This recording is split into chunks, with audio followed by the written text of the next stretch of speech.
the transfer window, as you know, is up and running now. There are many strikers who are being touted to leave their clubs, and a lot of links to Premier League sides as well.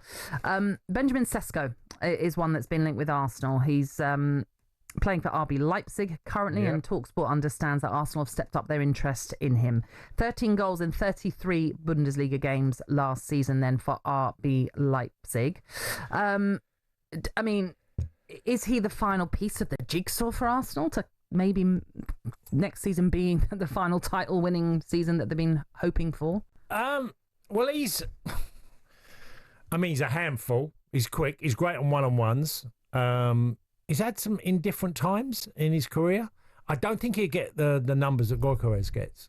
Okay. You know, for me, he's a way more traditional centre forward, more directly to line. Look, but they've been apparently after Sesko for more than a year. So it's a transfer that they probably were told last season he's not going this year, but you can have a chance next year. And they feel like they're probably in the box seat for that. Not so sure. Obviously, I saw Gyokeres a lot at Coventry and remember thinking, what an handful. Do you remember the game against Man United in the semi-final in the Cup? Thought he played really well that day. Led the line brilliantly. His touch is great. Brings people in the game. So he's been linked now. His goals are ridiculous. He's got a ridiculous amount for Sporting. Yeah. 97 goals in 102 games, actually. Yeah. Phenomenal. Just quickly on Sesko, I mean, one of his strengths is his pace. And it's always good to have pace in the line-up, obviously, to cause many issues, whether it's stretching a defence. Well, that's a manager's choice. If he's looking for that burst of pace, gets in between defenders, turns defenders, around and gets them in one-on-one situations, then I totally get that transfer. Yeah. Totally see it. Because that was the sort of player that, I'm going to give a bad example because he was so good, is Henry. Henry's strength was his pace, getting him behind and how direct he could be, and was fantastic at finishing on one-on-one. The bended pass into the bottom corner was brilliant, what Henry used to do. But that's a long way from Sesko. He's still 22, so he's a relatively very young man. You mentioned Victor Gyokeres then playing at Sporting Lisbon. Gyokeres, he's, by all reports, saying, Champions League football is not a necessity for him, hence why he's now been linked with Manchester United, being linked with his former manager.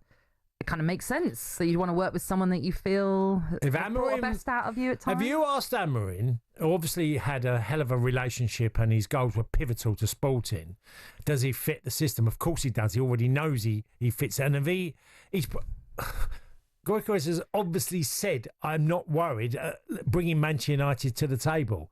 I think if he could do it, he'd do it immediately. So if you've had a centre forward that was so good for you and made your team a much better side and exactly worked in the system, because he did, of course, it's perfect. And I think if they could get that one over the line, that would be huge for Manchester United. By all accounts as well, just... what is it, less than 25 million in his release clause, which seems like a bit of a steal. Well, Nat, he has also got an arrogance about him that's good. He has a real confidence. You watch him play, and it's like, and Man United have had a few of them.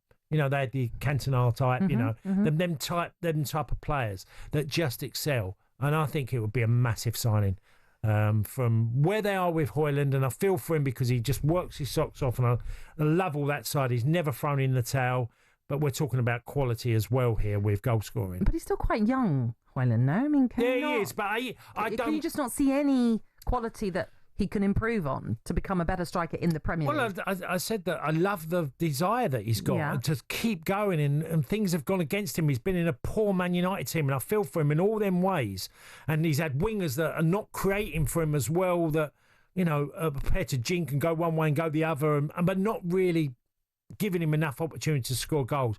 But I do think the other one is Gyokeres is just an extraordinary player that has the swagger about him, and I think if Amorim has got anything about him, if he can persuade him to come, that would be a huge signing for Manchester United. Well, it'll be a very successful summer if things go to plan for Manchester United with all these players that are linked with them, certainly, yeah. Yeah, you're basically putting your cards on the table, as this was one of the reasons why Sporting did so well under me, because he fit into my system. And we haven't got time to talk about it, just to mention one name who you might see in the Premier League this coming new season, is Victor Osimhen. By all accounts, he wants to play in the Premier League. If you remember, the Nigeria captain William Troost-Ekong joined us a few months ago before now. Christmas, yeah, wasn't it? before Christmas, Yeah. and he had told us we will see him in the Premier League, and he's rejected a move to Saudi Arabia as well. So look out for Victor Osimhen playing at a Premier League club near you. On AM, on DAB, via the talkSPORT app and on your smart speaker. talkSPORT.